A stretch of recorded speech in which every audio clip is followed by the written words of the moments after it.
क्या आप जॉब करते हैं? अगर हाँ, तो आपको तो ये बात पता ही होगी कि नौकरी पेशा लोगों के लिए उनकी सैलरी स्लिप किसी बही खाते से कम नहीं होती। सैलरी स्लिप की मदद से ये अंदाजा लग पाता है कि किसी व्यक्ति की एक्चुअल सैलरी कितनी है, उसकी कटौतियां कितनी है, पीएफ कटता है तो कितना कटता है। सैलरी स्लिप सिर्फ वेतन ही नहीं, बाकी जानकारी नहीं देती। इसके अलावा ये दूसरे भी कई काम आती है। अगर आप एक प्राइवेट सेक्टर में काम करने वाले कर्मचारी हैं तो आपको नौकरी बदलते वक्त भी सैलरी स्लिप की जरूरत पड़ती है। जब पहली बार आप क्रेडिट कार्ड के लिए अप्लाई करते हैं तो बैंक आपसे सैलरी स्लिप की डिमांड करते हैं। फिर उसके आधार पर आपके क्रेडिट कार्ड की लिमिट तैयार की जाती है। अगर आप लोन लेते हैं तो इसके लिए भी आपको सैलरी स्लिप जमा करनी पड़ती है। ऐसे में आपको ये जान लेना चाहिए कि सैलरी स्लिप क्या होती है, ताकि आपको आने वाले टाइम में सैलरी स्लिप को लेकर कोई कंफ्यूजन ना हो। अगर आप सैलरी स्लिप पर गौर करें तो सबसे पहली चीज जो मेंशन होती है वो होती है बेसिक सैलरी। ये सैलरी का सबसे इंपॉर्टेंट हिस्सा होता है।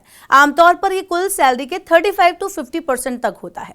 कर्मचारी को मिलने वाले तमाम सैलरी के लाभ के इसी हिस्से पर मिलते हैं। टैक्स की दृष्टि से अगर हम इसको देखें तो ये पूरा हिस्सा टैक्स योग्य होता है। इसके बाद सैलरी स्लिप में हाउस रेंट अलाउंस यानी HRA शामिल किया जाता है। घर का किराया चुकाने के लिए मिलने वाला भत्ता हाउस रेंट अलाउंस कहलाता है।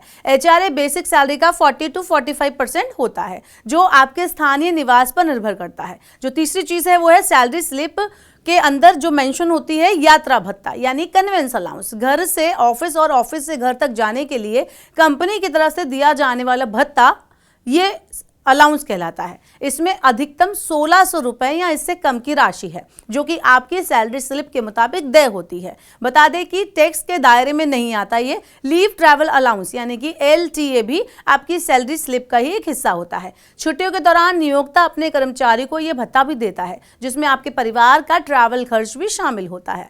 टैक्स में राहत लेने के लिए सफर के खर्च की सभी रसीदें जरूरी होती है। साथ ही सफर के खर्च के अलावा किसी भी प्रकार का जो आपने खर्च किया है आपके LTA में शामिल नहीं होगा। 4 वित्त वर्षों के दौरान सिर्फ 2 यात्राएं टैक्स छूट के दायरे में आती हैं।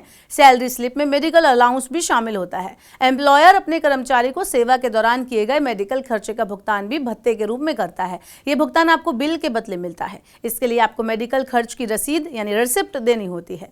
टैक्स की दृष्टि से 15,000 रुपए के सालाना मेडिकल बिल कर मुक्त होते हैं। इसके अलावा परफॉर्मेंस बोनस और स्पेशल अलाउंस भी सैलरी स्लिप का ही हिस्सा होता है। यह नियोक्ता की ओर से कर्मचारी के प्रोत्साहन के लिए दिया जाने वाला भत्ता होता है। इसकी 100% रकम कर योग्य होती है। वहीं इसके अलावा सैलरी में कुछ अन्य अलाउंसेस भी शामिल होते हैं जो पूरी तरह से कर योग्य होते हैं। साथ ही सैलरी स्लिप में वो हिस्से भी दिए जाते हैं जो सैलरी में से डिडक्ट किए जाते हैं। इसमें सबसे अहम होता है प्रोविडेंट फंड यानी PF। हर महीने आपकी सैलरी से प्रोविडेंट फंड के लिए बेसिक सैलरी का 12% हिस्सा कटता है। साथ ही इतनी ही राशि नियोक्ता आपके PF खाते में जमा करता है। कटौती की दर कंपनी नियोक्ता के हिसाब से तय होती है। इसके अलावा सैलरी स्लिप में से प्रोफेशनल टैक्स भी काटा जाता है।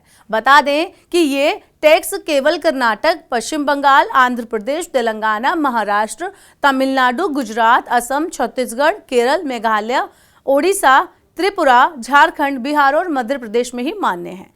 इसमें आपके टैक्स स्लैब के मुताबिक आपकी सैलरी का कुछ अंश काटा जाता है। सैलरी में से कटा जाने वाला जो अंश होता है उसे TDS यानी स्रोत पर कर कटौती भी शामिल है। आयकर विभाग के नियमों के तहत नियोक्ता आपके कुल टैक्स स्लैब से कटौती की राशि तय करता है और आपको TDS के रूप में आपकी सैलरी से काटना पड़ता है। TDS कटने से बचाने के लिए वित्त वर्ष के शुरुआत में ही सालाना बचत का एक अनुमान नियोक्ता को सौंपें और टैक्स बचाने के लिए 80C धारा के तहत निवेश करें।